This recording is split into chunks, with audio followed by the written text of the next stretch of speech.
The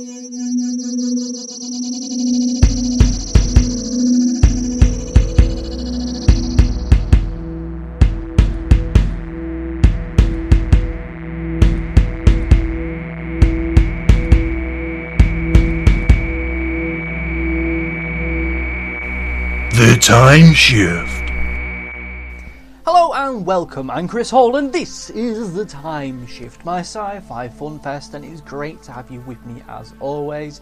I have my notes to the left of me, I have you right before me, so we know we're going to have a nice, good, fun time.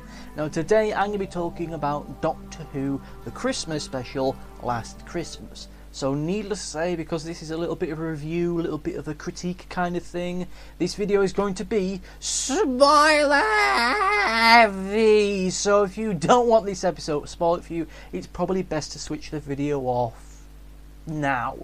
Okay, everybody ready? Everybody geared up? Let us dive headfirst into Last Christmas. Okay, so first and foremost, I have to say I really did enjoy this episode. It is probably my favourite of the Christmas specials that we've had. Mostly because it's not really big or clever, which may sound like a bit of an insult, but let me explain. This episode isn't part of some greater storyline. It's not setting up next series. It's just an adventure and that's it. Which I really do like. There's no sense of pretense or no complex idiosyncrasies that we have to go through. We can just enjoy it for what it is, which on Christmas Day, when everyone's a little bit jarred and a little bit in a bit of a turkey coma, it is lovely to have an episode like this, which is so fun, which is so enjoyable, which has a nice little bit of wit about it and a nice clippy cloppy pace, which makes the whole adventure very light and very enjoyable. Though with that said, it is the pace that I have the biggest problem with this episode. The problem that is that this is an episode which, whilst it isn't part of a complex storyline, it is a little bit complex in its makeup. It is effectively Inception at Christmas. It is layer of dream upon layer of dream upon layer of dream.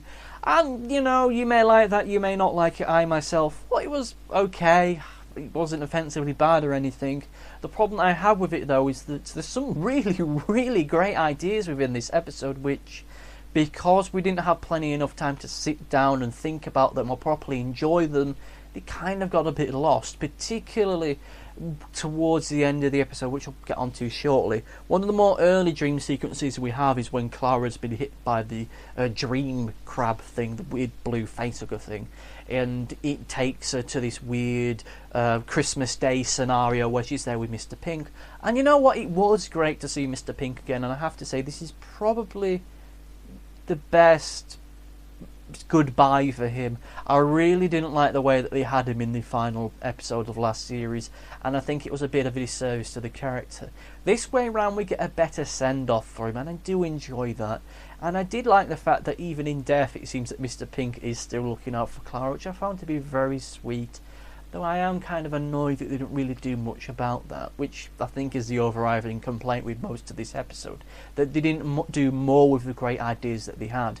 Another idea which I thought was fantastic was towards the end of the episode, the Doctor and Clara wake up. Doctor goes back to Clara's and discovers that Clara has aged. It's been about 60 years for Clara since they last met, and it's this really, really great sequence of events, and how Clara's still gone on with her life but has been a little bit apprehensive in some regards to go out and find a new man and that kind of thing, which I found to be interesting because we never quite find out what happens to companions after they left the Doctor, exactly how they readjust to life on the outside. And we may see them in a special appearance or something like that, but then it is business as usual. We never have the sit down conversation of what happens to the companion after the left of the TARDIS. And I thought the idea of the Doctor spending so long to get back to a companion, to the point where they're so old now they can't go on adventures, to be really fascinating.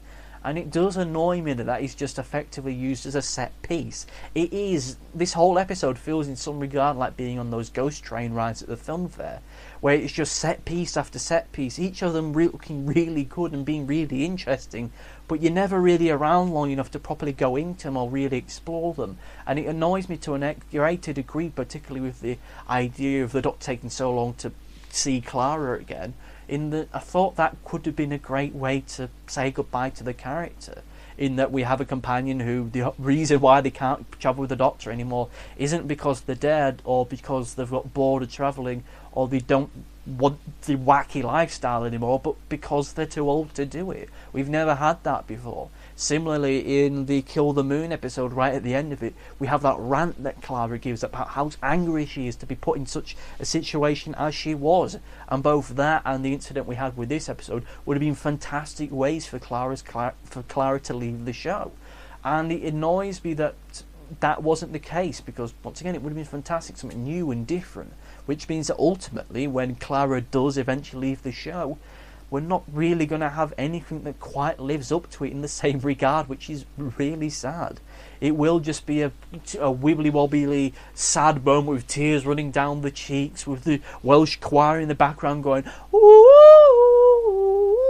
or something big and emotional happens. And to be honest, I really don't want that to be the case with the Clara. I never liked her until the past series, and now I really do like her, but I'll talk a bit more about Clara when we talk about performances. But you know, the big thing I have with this episode, nothing big was there to really give the episode any hooft or any great whack to it.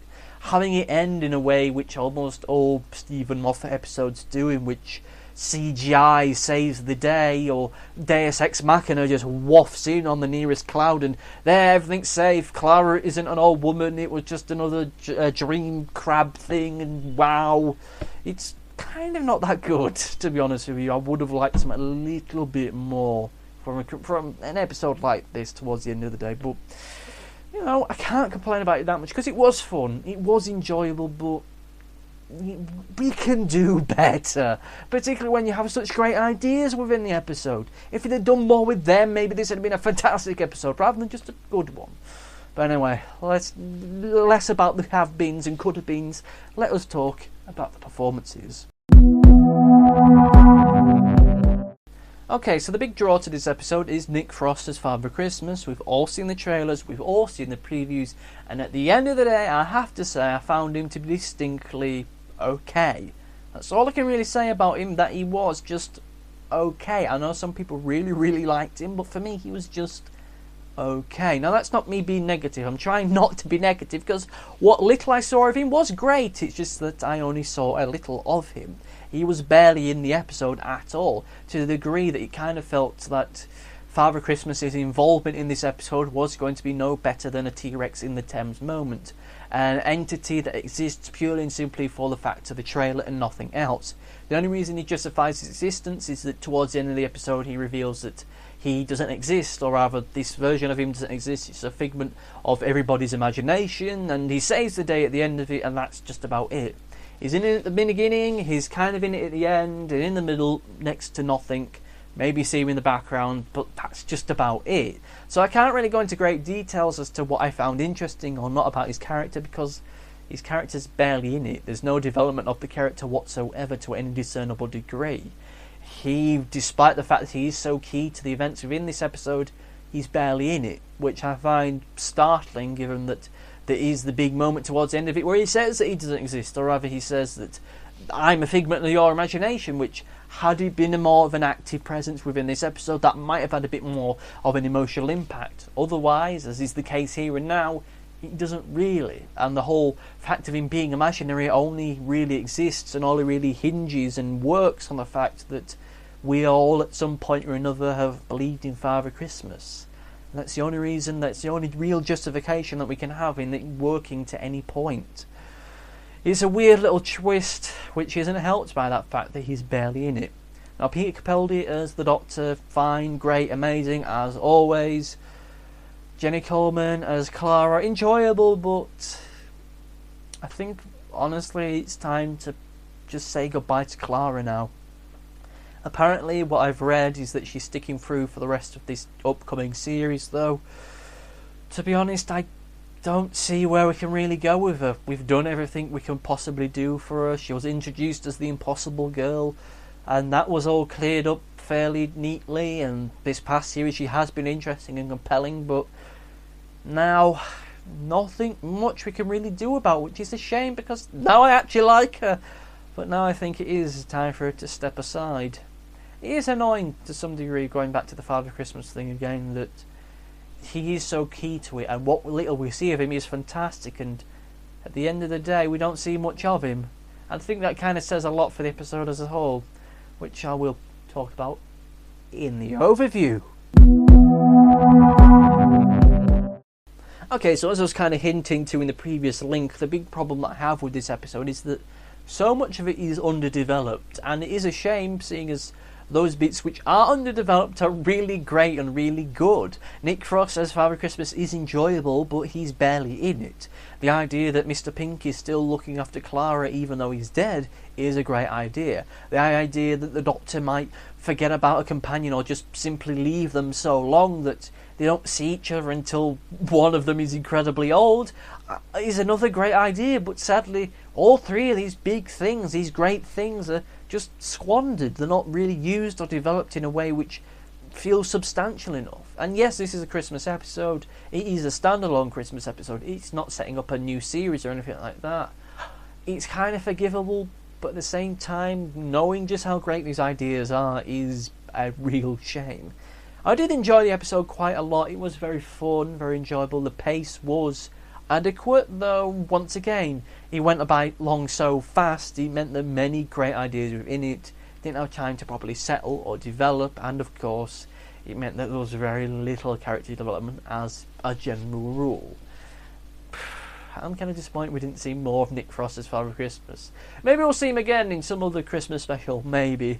There is of course the tangerine picture at the end of the episode, the tangerine which appears at the end of the episode, kind of invoking Inception in a weird way, which effectively this episode, which is borrowing inspiration from, shall we say.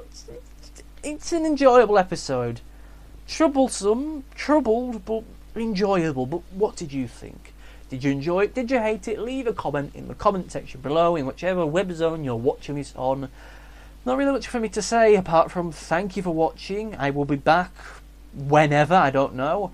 Probably back around the start of the second half of Agents of S.H.I.E.L.D. I know I haven't done Timeshift on that for the past few weeks, but there's a good reason for that, which I will discuss when we cut back round for it. But nothing else for me really to say other than to thank you for watching and goodbye.